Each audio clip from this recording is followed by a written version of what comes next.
श्रीमद् भागवत का थोड़ा सा अर्थ करते हैं।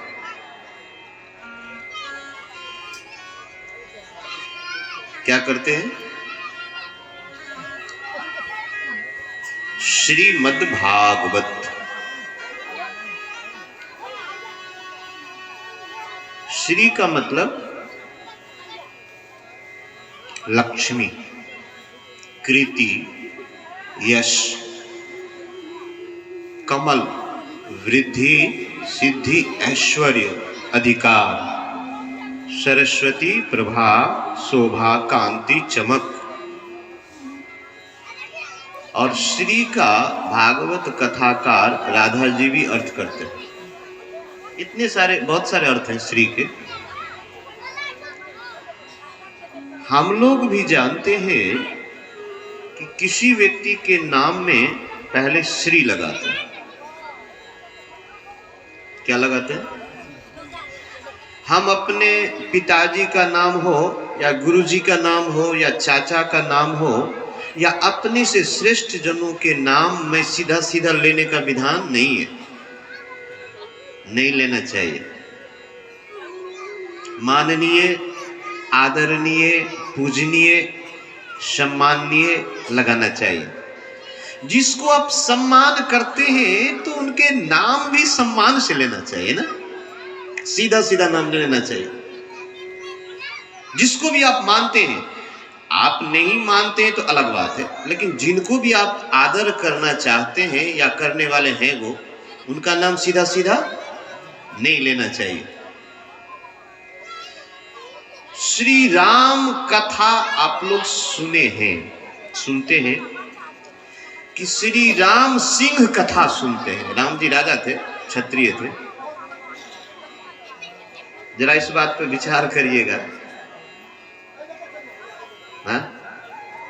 आप जितने भी कथावाचक हुए हैं, हमारे शास्त्र में जितने भी महापुरुषों के नाम हैं, तो आप सुने श्री राम सिंह कथा या श्री कृष्ण जादव कथा। मैं मार्मिक बात निवेदन कर रहा हूं। श्री वशिष्ठ झा गुरुजी, श्री विश्वामित्र मिश्रा, ऐसा सुने? ये सब कब आया? ये सब कब आया पता है आप? राम जी का नाम शुरू में देखिए, श्री गोस्वामी तुलसीदास झा ने लिखा हुआ।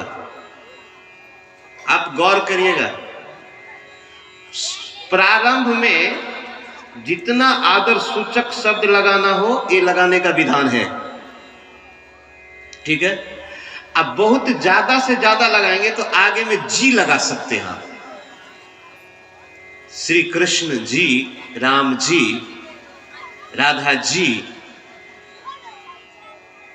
लेकिन ये झा, मिश्रा, जादव कहीं शास्त्र में, चौधरी, कामत कहीं नहीं मिला है। जरा टेक्निकल सोचिए, थोड़ा तकनीक तौर पर सोचिए। ये क्या है पता है? ये बांटता है आदमी को।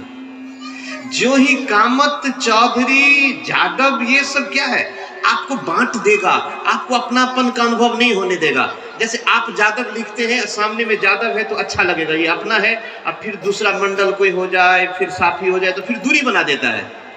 सही बोल रहा हूं मैं? सही बोल रहा हूं?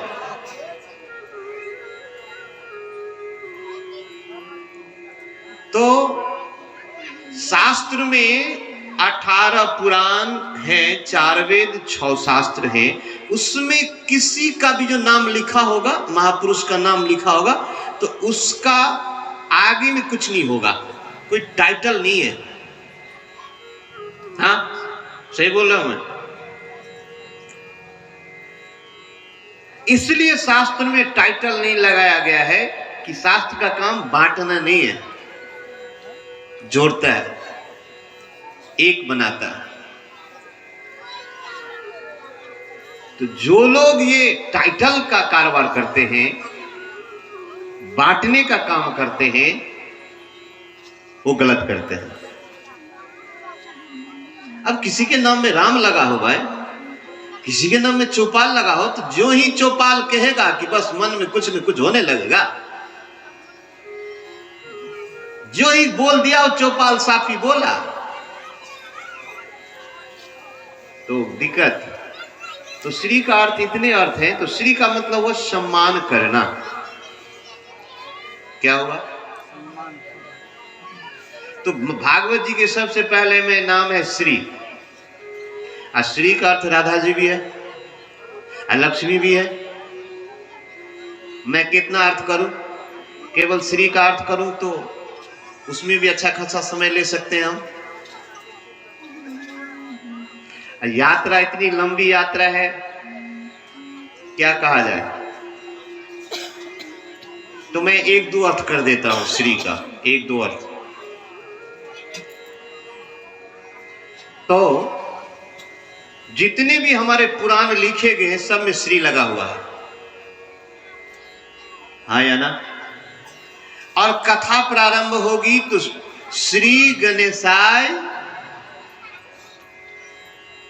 श्री से प्रारंभ होता है। कोई शास्त्र, कोई पुराण, कोई कथा, कोई ज्ञान की बातें, माने सम्मान से प्रारंभ करनी चाहिए। पता है आपको, मैं इस आसन पर आने के लिए हमको लगता है कि घंटों हमको लग जाता है इधर आने के लिए, इतना तैयारी करना पड़ता है भाई। ये घर का चौकी तो है ही नहीं। हाँ, तो जो श्रीमद् भागवत कथा सुनने वाले श्रोता हैं उनके जीवन में सम्मान आना चाहिए। आप बड़ों का सम्मान करना यदि सीखते हैं, अपने माता पिता बड़े बुजुर्गों का, तब तो फिर कथा में प्रवेश कर पाएंगे। पहली शिक्षा, बड़े लोग खड़े हों और छोटे लोग कुर्सी पर बैठे, ये बहुत दुख की बात है। जो भागवत कथा सुनने वाले हैं उनको क्या करना पड़ेगा? कैसे सुन पाएंगे? पहले सबको सम्मान करना पड़ेगा। और जो सम्मान करने वाला है वही भागवत कथा सुन पाएगा। या अधिकारी कर लीजिए। तो श्री का मतलब सम्मान। और यदि राधा जी अर्थ करते हैं, लक्ष्मी जी अर्थ करते हैं, तो लक्ष्मी जी का भी सम्मान होना चाहिए, हाँ या ना। श्री का अर्थ यदि लक्ष्मी होता है तो लक्ष्मी जी की भी सम्मान करनी चाहिए। नहीं तो आप कहिएगा कि लक्ष्मी जी का हम कैसे सम्मान करें? आपका जो धन है, पता है आप कैसे खर्चा करेंगे, उसका सिस्टम है। आप अपने मन से खर्चा नहीं कर सकते। अपने मन से खर्चा करेंगे, मनमानी करेंगे तो फिर जीवन में शांति की संभावना कम हो जाएगी। तो फिर क्या करें? लक्ष्मी जी का सम्मान कैसे करें? तो 100 में से 90 रुपया घर में खर्चा करिए। माता जी पिताजी की सेवा में लगाइए, बच्चों को पढ़ाइए, घर द्वार बनाइए, सुख सुविधा में लगाइए। 90 रुपया। लेकिन 10 रुपया आपका नहीं है। 100 में 90 रुपया आपका है, 10 रुपया आपका नहीं है। उस 10 रुपये को आप धर्म में खर्चा करिए। सो मैं प्रत्येक 100 रुपया की बात बोल रहा हूं। लक्ष्मी जी को नशा में लगाते हैं।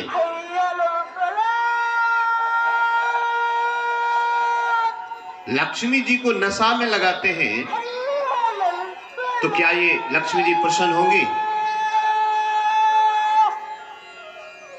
किसी पतिव्रता महिला को शराब खाना में यदि आप देंगे, वो खुश रहेंगी। नारायण की पत्नी है लक्ष्मी जी,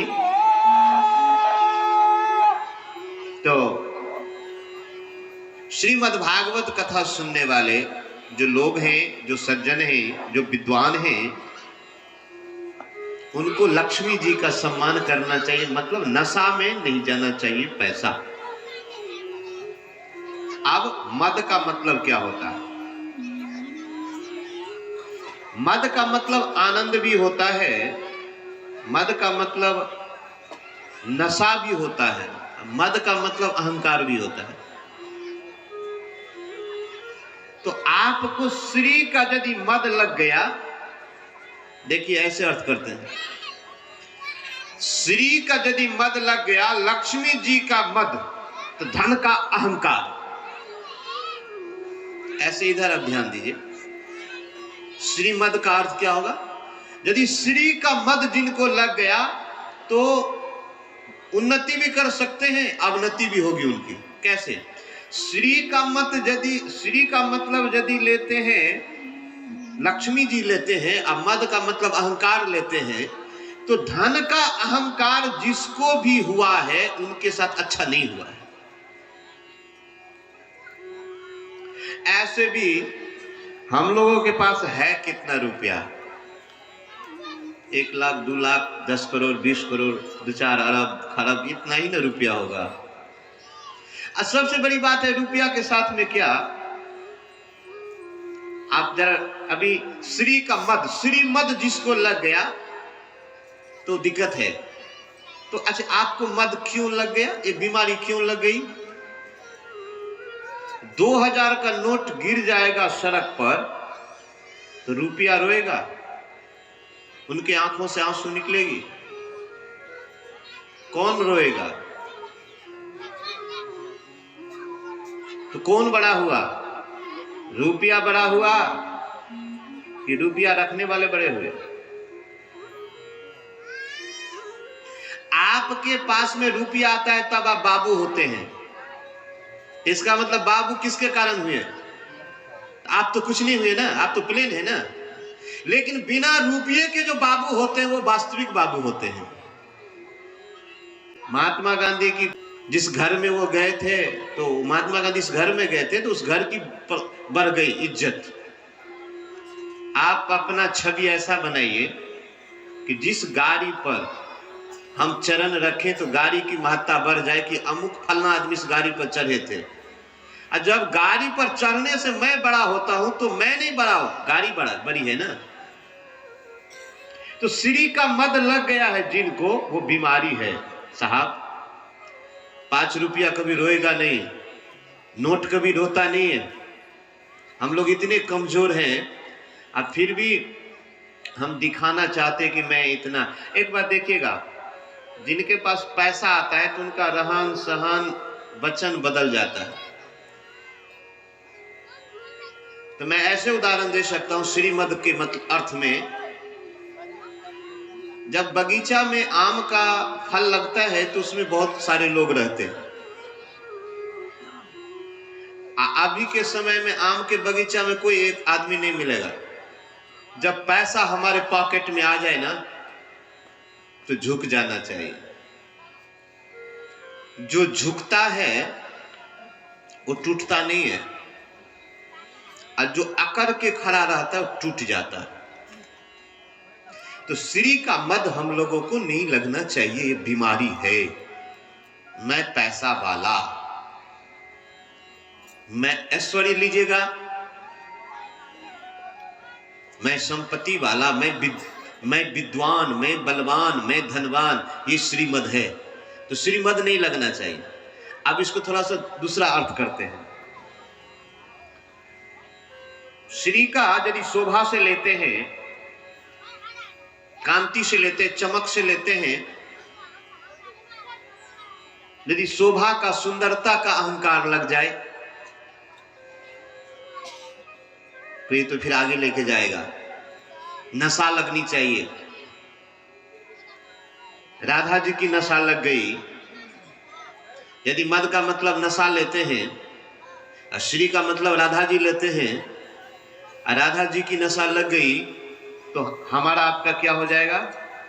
बेड़ा पार। तो आप श्रीमद कैसा अर्थ लेते हैं? आपके ऊपर में है निर्भर। आवइए भागवत भ ग, भ में आ का मात्रा, भ ग, अब वो है तो है, इतने सारे अक्षर हैं। जिस सभा में हम लोग बैठे हैं, जिस जगह पर बैठे हैं, इसमें 4 चीज बताई जाएगी। क्या चीज बताई जाएगी? 4 चीज। भ से भक्ति, ग से ज्ञान, व से वैराग्य, त से त्याग। जो लोग भक्ति, ज्ञान, वैराग्य, त्याग की बात सीखना चाहते हैं वो इधर आ जाएं। भागवत भगवान की। जिनको भक्ति, ज्ञान, वैराग्य, त्याग की नशा लगानी हो, अहंकार लगे तो भक्ति, ज्ञान, वैराग्य, त्याग की अहंकार लगनी चाहिए ना, नशा लगनी चाहिए। तो आप कुल मिला के श्रीमद् भागवत का मतलब हम लोग समझ गए। क्या सीखना है इस कथा से? भक्ति, ज्ञान, वैराग्य और त्याग।